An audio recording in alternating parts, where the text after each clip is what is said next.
सवाल आपका विशिष्ट का डिक्टेशन 80 वर्ड पर मिनट के हिसाब से चालू होने जा रहा है। Ready, last ready and start.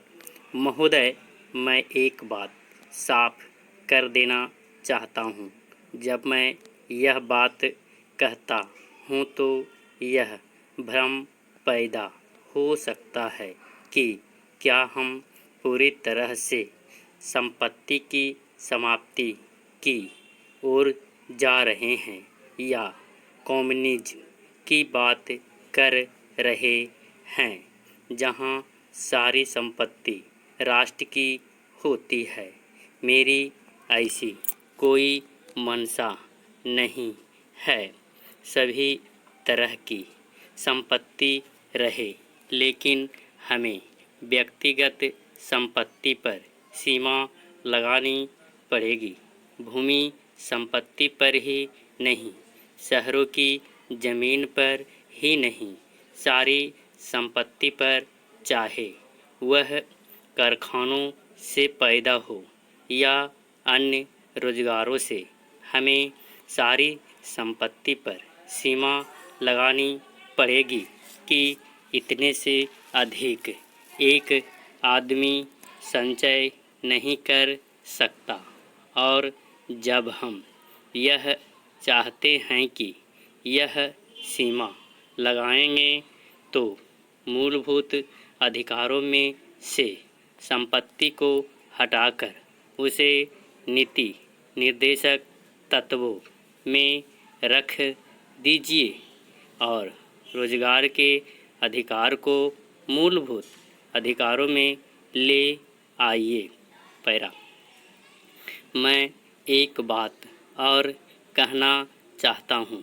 एक छोटा तबका है जो संगठित क्षेत्र में रोजगार पाता है। यह थोड़ा पढ़ा लिखा होता है, लेकिन बहुत बड़ा तबका ग्रामीण क्षेत्र का है, जहाँ 80% हमारी आबादी है और जिस पर हमारे वित्त मंत्री जी ने भी इस सदन में और दूसरे सदन में भी माना कि आज जो हमारे आर्थिक स्रोत है राष्ट्र की आमदनी के, उसमें से 55% देश के 20% लोगों पर खर्च होता है, जो कि शहर में रहते हैं और जिनकी आबादी 80% है। तो यह कब तक चलेगा?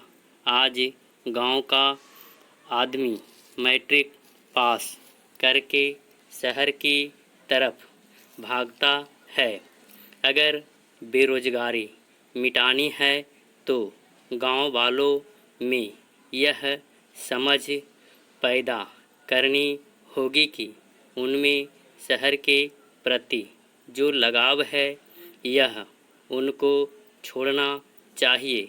वहाँ हमको बिजली की, पानी की सुविधा देनी होगी ताकि लोग वहीं रहे तथा यहाँ जो योजना हम बनाते हैं उसमें हमें सोचना पड़ेगा कि हमारे देश की जितनी दौलत है जो हमारे पास है, उस में से कम उसका 2/3 भाग केवल खेती पर, सिंचाई पर, बिजली पर और गांवों की सड़कों पर खर्च किए जाए, ताकि गांव इस तरह के बने कि लोगों में शहरों में जाने की आकांक्षा जो है वह बलवती न रहे।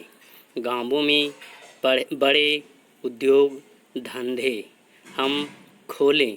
जो उद्योग हमने लगाए हैं वे अपनी जगह पर ठीक हैं, लेकिन अब हमारा प्रयास होना चाहिए कि हम ग्रामीण उद्योगों में बढ़ोतरी करें, क्योंकि केवल खेती पर निर्भर रहकर आदमी स्वावलंबी नहीं हो सकता। आज जब खेती की पैदावार के भावों का सवाल आता है तो सदन में इस पर कई बार चर्चा भी हुई है और मैंने भी कहा है कि जो लागत आती है उस पर किसान की वह भी उसको वापस नहीं मिल पाती। आर्थिक समीक्षा में भी है कि हमने पिछले दिनों बहुत प्रयास किया और इस देश में जो भयंकर महंगाई थी, बड़ी भारी मुद्रास्फीति थी, काला बाजारी थी, उस सब पर अंकुश लगा है। उसको रोकने में हम सफल हुए हैं, लेकिन कुछ अंश तक अगर मेरा वीडियो अच्छा लगे तो बेल आइकन दबाना ना भूलें, सब्सक्राइब करना ना भूलें।